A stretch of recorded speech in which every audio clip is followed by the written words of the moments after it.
All right, everybody. Welcome to my speech. My speech basically on solitude in nature. And I'm going to start off with a quick quote by Jack Kerouac. No man should go through life without once experiencing healthy, even bored solitude in the wilderness, finding himself depending solely on himself and thereby learning his true and hidden strength. Today, I see like this disconnect from nature, from being out in the wild. You know, I mean, we sequester ourselves in our homes, at work, in our schools, you know, and it's like we constantly have to have walls around us all the time, and just for people getting out in nature, you know, just taking a walk up in the hills, you know, it's like you got these hills just, you know, you might even see them out the window here. And just to go up there and just get away from it all, I mean, it's very therapeutic. You know, it just kind of helps reset your clock, if you will. We spend so much time, you know, watching television, you know, talking to people on the phone, you know, looking at our devices. It's like I saw a picture recently, a photograph of, I think it was the Guggenheim, and they had Rembrandt's Night Watch. You know, it's a big, huge painting, and in front of it there was like a student class, and they just were sitting there on these sofas, and every one of them, there was about 15 kids, and they're like this in front of this beautiful painting, just ignoring this beautiful artwork that was right there in front of them, and that just kind of shocked me. You know, and everywhere you go, it's like I went to the beach, you know, a few weeks ago, go surfing, I get out of the water, I'm walking to my car, and there's these people sitting around the campfire there, and every one of them's on their phone, you know, and I looked around and everybody was on their phone, except for the little kids that were playing in the sand, everybody was, and it just really struck me, you know. So, I recommend that you turn off your devices sometimes. Anyways, there's a fear of solitude in nature. And it's called isolophobia, a fear of solitude or being alone. You know, and I can understand that could be scary. You know, I'm kind of like introverted. I like my alone time, my me time. You know, but I have my buddy Chris, my best friend. Everywhere he goes, he has to have, you know, the radio playing. You know, he can't stand silence. You know, when I've asked him about it, he's like, I can't stand it. That's what he tells me. I need something, stimulation of some type. And I think that the cure for that desire is to actually face up to your fears and to get out there in nature and be willing to be alone, be by yourself sometimes. And like I said earlier, getting out in nature, it helps to reset that clock that we all need so much. You know. I like to get out there alone. You know, I've got a lot of friends, you know, and family. You know, they think I'm a little strange sometimes. You know, I don't mind that at all. You know, I've actually asked them, you know, hey, what do you think? And they're like, gee. But you know, they've also told me, you know, Dave, by you telling us your stories of all the things that you do, we kind of live vicariously through you, and you know that makes me feel really good. My dad even once, who I thought just, you know, was so opposed to my personal life. One time before he died, you know, about a month or two before he died, he actually said, David, I'm really proud of you. You know, you actually get out there and you live your life your way, and that's an awesome thing to do. You know, and I carry that in my heart. That's one of my, you know, my proudest moments. You know, I miss my old man. He was a really cool dude. So, to get started, you know, if you decide that you want to get out in nature, you know, there's some authors that I recommend maybe checking out. You know, John Muir, he's the founder of the Sierra Club. You know, when he first came to California, he came in at San Francisco, and he made a beeline for the High Sierras. This is in the mid-1800s. He made a beeline. He pretty much walked from San Francisco to the High Sierras and up towards Yosemite. And he would go up there, and he spent, you know, I mean, much of his life up there. And he would go up there alone with very little gear. Pretty much all he'd take with him was like a loaf of bread a cup for his tea and a couple of notebooks with him that he could write in. He would go up there and he'd spend time, and he'd climb mountains, he'd climb peaks up there, and just by himself, you know, and I mean, I admire this guy so much, you know. Or Henry David Thoreau, he wrote Walden, and, you know, and it's a story about him going out, you know, towards this area called Walden Pond back east, and he spent a lot of time out there just by himself, you know. And he said that the man who goes alone can start today, but he who travels with another must wait until the other is ready. So if you're constantly waiting for somebody to go with you, you're going to be probably waiting for a little bit, because, you know, it takes people, you know, to go by yourself. You can just go right now. You don't have to wait around. You don't have to sit and, you know. So get out there. You know, recently we had this kid, Christopher McCandless, and, you know, he was written about in the book Into the Wild. He was a kid back in the early 1990s.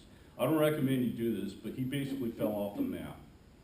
You know, he was reading Muir and Thoreau, and he just basically fell off the map. He just took off without telling his family where he was going, and he just traveled around. He walked, he hitchhiked, you know, and it was kind of ended in a tragedy. He made it up to Alaska, and he walked out into the wild, and he found an old school bus out there, and he spent, you know, a little bit of time out there. And then when he finally decided he wanted to leave, the river that he had crossed, when he went in, it turned, because of the snow melt, turned into just a raging river, and he got stuck there, and he ended up dying. He ended up starving to death because he wasn't prepared quite, you know, correct. That he ate berries, wasn't it?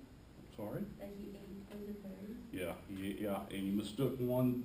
There was like a type of berry that he thought was good for him that actually caused his body to starve to get even faster. You know, so if you're going to go, I recommend that you go prepared.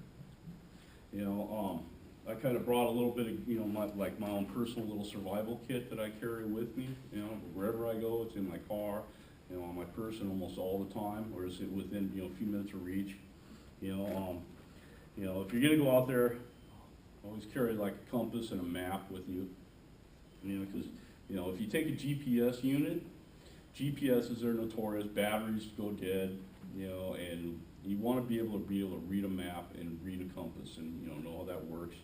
You know, take some water with you, but I always recommend take something. This here is kind of like a life straw. It's a water filter, and it's good for like 10,000 gallons of water, and you can use it to refill your water supply and everything. You know, take a fire source. You know, I got my neat little fire starter here, you know, that I never use because I always carry matches. Yeah. Oh my God. My little baby. Okay. But, you know, always go prepared. You know, it's like I got my little headlamp and everything. I always take extra batteries with it. You know, I don't want to. You know, if you like take my word for it and you say, I'm just going to go charge out in the mountains. I don't want you to go unprepared. Be prepared if you're going to go out there. You know, unless you're just going like, you know, the hills or somewhere, you know, like a nature park or something close to society, then I don't think you need to carry all this gear. So anyways, if you go out there,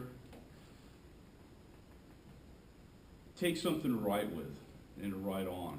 You know, take a journal and, you know, maybe, you know, if you got your phone, take pictures, but also write down your thoughts. You know, write down, it's like I like to say when I write, I'm trying to take photos with words. You know, and when I write, you know, it's like I want people, you know, I want to be able to describe what I want in vivid detail on paper. You know, so that it's a memory. It's, you know, I mean, photos are one thing, but if you have the written word, that's something that carries on. I mean, you know, think about it. In a couple of generations, all those photos you have, people are going to look at them, and they're just going to, it's just going to be a face on a, you know, in a photograph. Nobody's going to really know who you are. But if you have the written word down, they can say, wow, you know, this guy actually wrote some stuff. You know, this has some meaning here. You know, so write stuff. You know, besides this, you know, like checking this stuff out, you know, one way to get motivated is to like go online, you know, or go to like like camping stores, sports supply places, and check out equipment, and go on to like there's blog sites, online and everything that'll help you learn, learn what you need, learn ways to act out there, and they'll just, they're motivating for me. I love going to RAI, and I go in there and I can just spend a couple hours and I don't even have to buy anything. It's like going to the library. For me, it's just fun. There's a lot of healthy benefits of getting out there. I was reading just this morning. I read an article about how getting out there is healthy for you. Of course, because the human body is made to walk.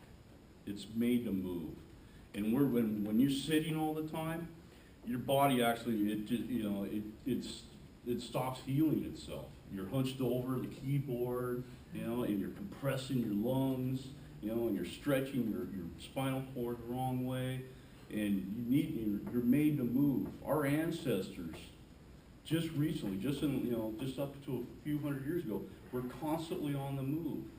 We're always walking somewhere, migrating somewhere, hunting, whatever, farming even. They were doing things. They were moving. Now we're so sedentary. It's like I said at the very beginning. We're so sedentary now. And sedentary means we're just sitting and not moving around. You got to be able to move.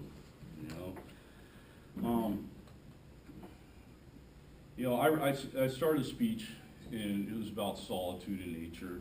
And I started thinking about it, and I started thinking, it's important, even though I said, you might be waiting on somebody else, get out there with other people, get out there with your friends, experience it with somebody that you love, your friends, family, and once you get out there, you just realize, and you see the majesty of nature, and see what's out there, it's okay. But once you get out there, it's just, I'm not really like much of a God person, but when I'm out there, I feel like there is something greater than myself. I can feel it in my heart, and it's like whether I'm surfing or I'm mountain biking or I'm hiking, often I'm just going, I don't know what the heck you are, but thank you, and it just gives me a bigger appreciation for life, and I think that's true for anybody who gets out there. So get out there, kids. If you're young, you don't have to wait until you're an old fart like me. Get out there, man. Like the stupid slogan says, just do it, man. So anyways, thank you very much.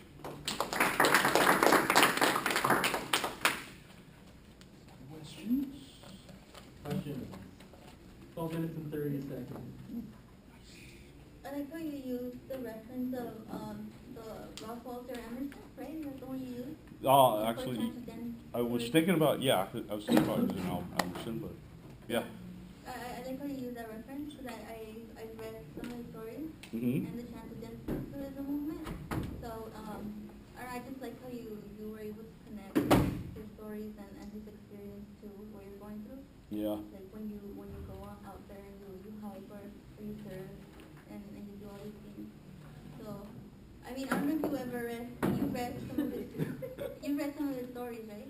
Yeah. Do you feel like you have some kind of connection with him? I think, it's mostly Muir and Henry David Thoreau. Mm-hmm. I've been reading some Thoreau. It's like I've read most of Walden, but I've been reading. He's got a little short pamphlet called Walking, and I feel a big connection with those, with folks like that. Anybody that gets out there, it's like even modern people that can just see that. I could compare like modern authors with the authors of, 'cause those guys back in the, I think we've kind of lost a lot in our writing styles and everything. They were so descriptive and so vivid in how, and how they describe the world around them. Now it's like it's like almost like we're scared to use like, the $3 words, and I think that it's good to read those older authors and experience the world through their words. Yeah. So. Yes. Where do you usually go? Where do you usually go into the nature? Like where? You know what, I love the mountains up here, the San Gabriel Mountains, you know, and the San Bernardino Mountains. You know, this summer I'm going to be spending the summer at my friend's house right at the top of the Cajon Pass, and they're literally just, you know, a few hour walk from the east side, the base of the San Gabriel Mountains, and that's where I like to go. You know, sometimes I'll go like I'll go like guerrilla camping, I call it, where I'll just, you know, pack my backpack, and it's not like, you know, a settled place where, you know, people go hiking and everything. And you just go and just find a nice secluded place and spend a couple of days. One more question. Has anything ever gone bad while you were out there? No. You know, people say, you know, they, like I said, they think I'm crazy. You know, they aren't just scared of, bears and stuff like that. You know, I've seen coyotes. You know, one time, this wasn't a bad thing. This is actually really cool. I went hiking up to the top of Mount Baldy, and on my way back down, it was, you know, on this side of Mount Baldy, and towards the top there's this big, huge rock slide area. I think it's called the Devil's Punch Bowl, and I mean boulders, I mean bigger than this room, some of them. And it was, I come around this boulder, and then like right there, there's this bighorn elk up there, and I had no idea. No, bighorn sheep. It was. I mean, as close as that wall is to me, and I just froze. And he turned and he looked at me, and we had that shared moment for a couple of minutes, for maybe about 15, 20 seconds actually. And I've never seen one in the flesh like that, and it was really cool. And then he was gone.